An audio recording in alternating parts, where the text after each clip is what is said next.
Hey, what's going on, everybody? Thanks for coming back to Antonio the Realtor. On today's show, we're going to talk about VA loans and the one of the only guys I trust in the industry, Colin Muner. Hey, Colin, how you doing, buddy? Doing good, man. How are you? I'm doing good, man. I'm doing good. You're with Nexa Lending, right? I want to talk to you about VA loans, okay? Yeah. For those of us watching right now, just give us the plain Jane definition of what a VA loan is.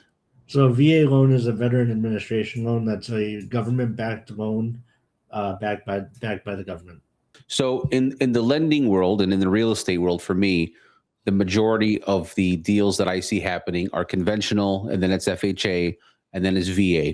Okay, but I do come across a lot of vets that say, "Yeah, I want to buy a house, but I'm just going to go ahead and we'll get conventional because I don't know about my VA. I don't want to use it." And then I have to say, "Well, we got to get you on the phone with somebody who knows what they're talking about because." VA loan benefits, for me at least, they're amazing. Am I right?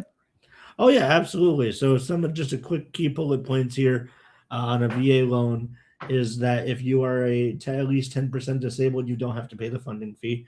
And in most states, if you are 100%, 70% disabled or above, you don't have to pay property taxes. And then also too, there's no mortgage insurance on a VA loan and zero money down and no minimum FICO. Okay, so how does somebody out there who is a vet that is disabled, how do they determine if they meet that qualification of being X% disabled? That's going to be their It's going to be their VA disability rating when they exit the military. They go through their VA process. So they'll get a rating. So then technically, if someone was injured, okay, while they were in active duty, and now they're a vet, they should have already had that conversation as to what they ranked on the scale of disabled, or am I right about that? So yes and no. So not in all cases. Sometimes veterans don't report. Sometimes veterans don't take the proper actions that they need to take when they go and exit because they feel like it's a tedious process. But there are resources out there to help veterans get their VA disability rating from a good friend of mine, a good friend of ours actually, the Blacklist on TikTok is helping veterans get their VA ratings up. Oh wow. Okay, so you were able to point him in the right direction. Then, am I right? Yes.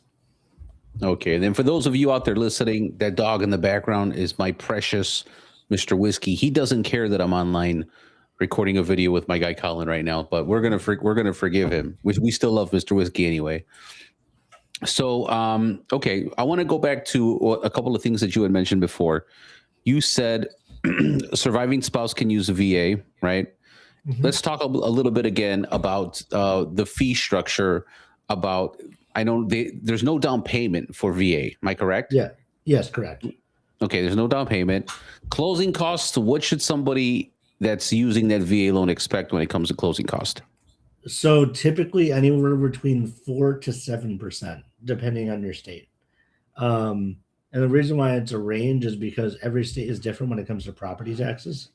And something I want to take a moment to talk about is, even though you're doing zero down does not mean zero out of pocket. That is a very strong myth in the Right. in the lending community that veterans have to come with no money out of pocket. Okay. Okay, so if I have a client that wants to use their VA loan, I can say, hey, you're not going to have to put a down payment, but there are going to be fees associated to actually physically close the loan. Yes. Okay. Are there any rules pertaining to earnest money, or is it all the same deal? They should It's all negotiable. All negotiable. Okay. So let me go and kind of cover that for any vet watching this right now. So if we were to find you a house that cost $400,000 and you want to use your VA loan to do this, down payment normally for like somebody with an FHA loan is going to be 3.5%. Okay. So 3.5% of 400,000, we'll call it 15 grand. Okay. Let's just say it's 15 grand approximately. You don't got to worry about that. The closing costs associated with the loan generally I see in Chicago for a house that costs 400,000 is typically something like between 7 and 10 grand, depending. Okay. In this case, because you're VA, you're getting around the fact that you don't have to worry about a down payment, but there's still going to be closing costs with the bank associated fees. They're going to be discounted. I'm sure they're different than what somebody a regular civilian was paying, right? So there's still a benefit there. But when it comes to actually having to write a contract and to give earnest money is normally 1% of the cost of that property. So if we're bidding 400,000, you are more than likely going to have to write a check for 4,000. That's 1%. And realtors have been known in multiple offer situations to say, hey, we're not just going to ask for 1%. We want 1.5%. We want 2%. So they might ask you to cut a check for 4,000, 5, 6, 7, 8,000, just depending. It's going to be up to me to negotiate. Go ahead. There's times I've seen earnest money as high as 5%. Yeah, no, yeah, but in the market that I'm in right now for Chicago and Indiana, in extreme cases, that's a thing. But I do know in other states, it's like it gets crazy. It gets wild. So we talked about down payment. Let's talk about credit. Okay, I was on ChatGPT just to verify. It states that VA doesn't have a credit requirement. And I will tell you this. I've taken my clients to other banks and the banks say, hey, VA doesn't have a requirement, but we need 620, we need 600, we need 580. How does that go over with you? How do you work the credit situation? So how I work the credit situation with me being a mortgage broker, not even though we are next to lending, we are a broker first. So we broker to over 280 lenders. So we have lenders that have the fewest amount of overlays, which basically mean that the lender does not have the requirements of other institutions. So it's the lender making it more difficult for you to get a house. It's right. Yeah, it's the lender, because you can find a deal where maybe they don't have to have their credit so high. They may be able just to go ahead and pull the trigger and buy. Is debt to income ratio still a factor in that? So thank you for the question. A veteran getting a home loan does not have a debt to income ratio requirement.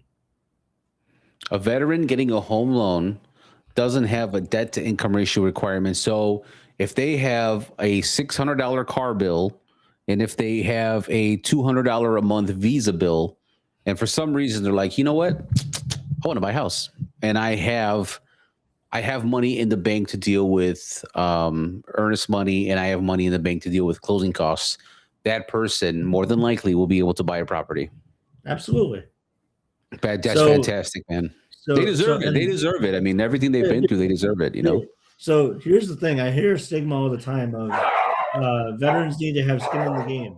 Their skin in the game was them serving for our damn country.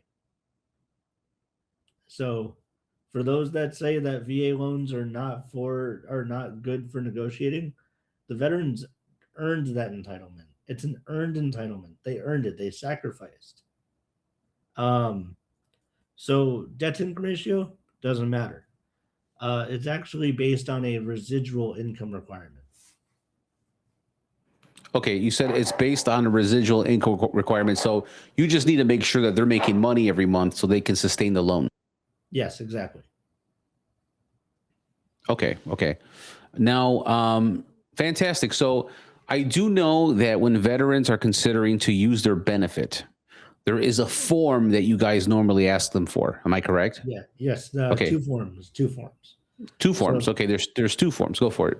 So it's the certificate of eligibility. That's the first thing we pull. And then the second form is the DD 214. Those are the two forms that we pull. DD 214 and the COE, the certificate of eligibility. Yes. Okay. Now, an interesting question. This is something I want to hear. I want to hear the answer to this one. How long typically does it take to close a VA loan? So do you want how fast I can get it done or what the average is? Give me the average and then give me Colin's record. How about that? We'll do that. All right, all right. The average is 25 days. Colin's Okay, that's record is nice. 11 days. Collins' record is 11 days. That's wild. What are the circumstances that this can happen in 11 days? Having a clean file up front. Okay. Meaning, what does that mean to the average So, consumer? so to the average consumer, what that means is that I get all of your documentation up front, so that way the underwriter can do what's called a one-touch underwrite. So I Okay. make sure that anything that I can foresee that can happen in your file Okay. will happen in your file. But because I'm an experienced loan officer, I know to ask you for those things up front. Gotcha. Gotcha. Okay. So someone who's not used to processing VA loans or or a lender who is not as direct with what they need, that process is going to take longer. Yes, precisely. Okay. What about the appraisal? As far is there anything special with the appraisal? Are they all the is So everyone using the same appraiser or what does that look like? so what that looks like is that there is a so for a VA loan specifically, Hmm. every loan officer and lender uses what's called the Web LGY VA portal to order all of the VA related paperwork.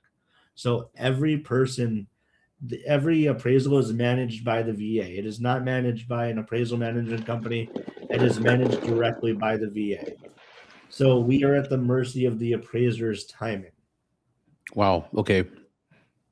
Okay. That's yeah. I feel like in every deal that I do, I'm at the mercy of the appraiser anyway. So it's not really it's not bad news. It's just that I can see it's like your order of making sure everything is even Stevens across the board. I mean, Right. does that sound fair? Or? Yeah, that's a fair statement. Okay. Now we were on live yesterday on TikTok lives, and for those of you guys right now that are listening, I go on TikTok live, Facebook, Instagram, LinkedIn, YouTube. You'll see me online. So if you do, feel free to join in and ask questions there. Colin's usually around. If not, I can get you in contact with him. But we were on live last night, and you had mentioned something to me that I've heard a long time ago, but haven't really had it in practice because people, I don't think other people know.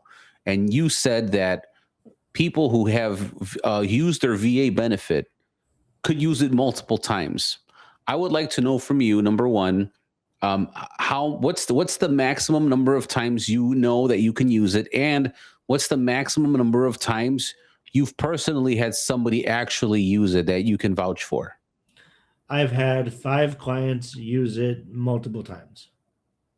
Wow. And now, are we talking about one or two houses, or are they buying three or four? What does that look like? We're talking like 5 to 7.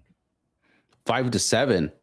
Okay, so let's play out a scenario. Okay, for everyone that's watching right now that has utilized their VA loan at least once, you're thinking about buying another property because maybe you want a second home. Should their attitude be they're looking for a second home, or is this like, hey, I own a house now, but I saw a two flat around the corner that I'm thinking that I want to add to a portfolio so I can start racking up some residual income? What does that look like, or some rental income? It can absolutely look like that. All you have to do, depending on how long you've lived in your first property, is Okay. really have a detailed letter of explanation as to why you need that larger property. Have you had an increase in family size? Things Yeah. like that. So you're Uh, saying larger property. So a single family home that has maybe one extra bedroom would be an ideal situation. What about a building? What if somebody already lives in a house, but now they want to go and buy a two flat? Is yeah, that gonna be okay with the yeah, lender? that's absolutely kosher. Yeah, not a problem at all. Okay, so that letter of explanation, they can just what would that look like in the situation where they wanted a building? In that situation, they don't need an explanation. It's really just like, well, I had the single family. Oh, hey, I have an increase in family size. I'm now going to get a larger property with more space. It, Now, is there an expectation that if they own a house and they're getting a building, that if they get the building, they're going to have to live in the building for a certain amount of absolutely, time? absolutely, How yes. how long is Because that going to be? 1 year minimum. It's actually 1 year so minimum. at the closing table, every primary borrower signs an affidavit saying that they will live in the property for at least 1 year. Which, if that's the case, and they currently own a property, I'm Yes. going to assume that you guys as lenders are going to want them to generate a lease for that first property showing that somebody's going to be able to pay that If mortgage. no, not necessarily. Really?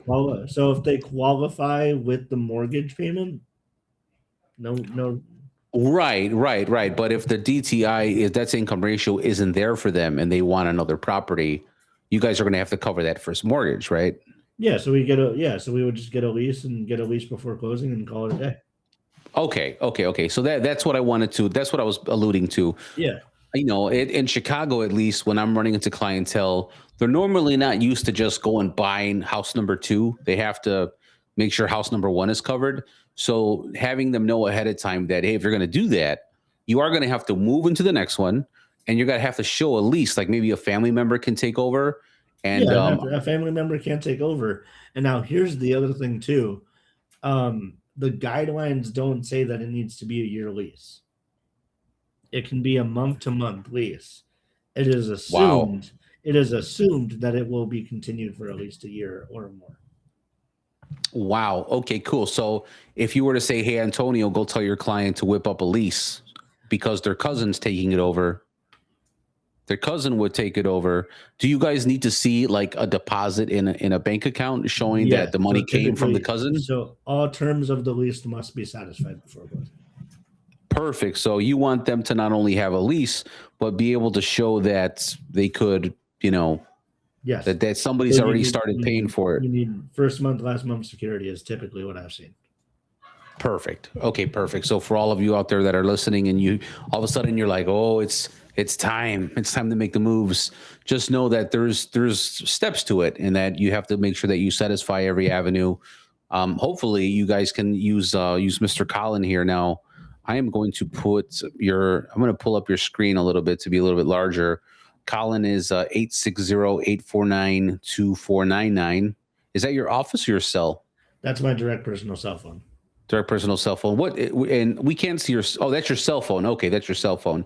Yeah, the And 860 then, is my personal cell phone. The 313-451, and then the last four is 3251. That's my office line. Colin, COLIN, ColinMortgage.com is if you're watching like on a cell phone and you can't scan the QR code, ColinMortgage.com. Just type it in your browser, or if you're on a PC, just go ahead and take care of yourself right there with the QR code, and you could apply for a mortgage. Of course, call him first, probably, if you want to reach out to me, 708-205-7121. I'm licensed in Illinois and in Indiana. I'm a realtor licensed in Illinois and Indiana with Realty of America. But so let me see. So far, we discussed what a VA loan is, what are the qualifications, what forms you need. And then we found out that we could do multiple VA loans, just provided that we cross our T's and we dot our I's. What's the down payment for that second property if someone's getting a second property? What does that look like? So that's a loaded question. It depends. It could be zero. Okay. It could be 5%. Could be 2%. Could be 3%. It depends on the amount of entitlement or bonus entitlement that the veteran has remaining. So, Okay. for example, let's say they buy a $200,000 property. A year or 2 years later, they want to go buy a $600,000 property. Now they can go and buy that $600,000 property and have zero down again as well. Okay. And then you said something yesterday that every county has a number that's associated with that benefit level. What's the name of that benefit level again? It's the county loan limit. County loan limit. So it's based on zip code. So if the county loan limit comes up saying that it's 860,000 and they own a house right now that costs 400,000 and they wanted to go get a building that cost 350, as long as that building isn't past that 850,000 that I mentioned a second ago and it's 350, they should be able to deal with it and it'd be no problem. Yes. Okay. Is there any circumstance where a county would say no? It's not up to the county. It's up to the risk factor of the profile. Okay. So you guys are actually the VA. Am I right? Both. Both. Both. Okay. So everyone has to be in agreement, and then that deal will get done. Yes. Okay. Before we wrap this one up, I'm going to ask: is there anything VA tips or facts that we haven't covered on this Yes. interview? Go Yes. for it. Go for it. What is it? So if you are an investor, you can assume a veteran's loan and assume that veteran's loan and buy the property with the VA assumption. Now, here's another tidbit.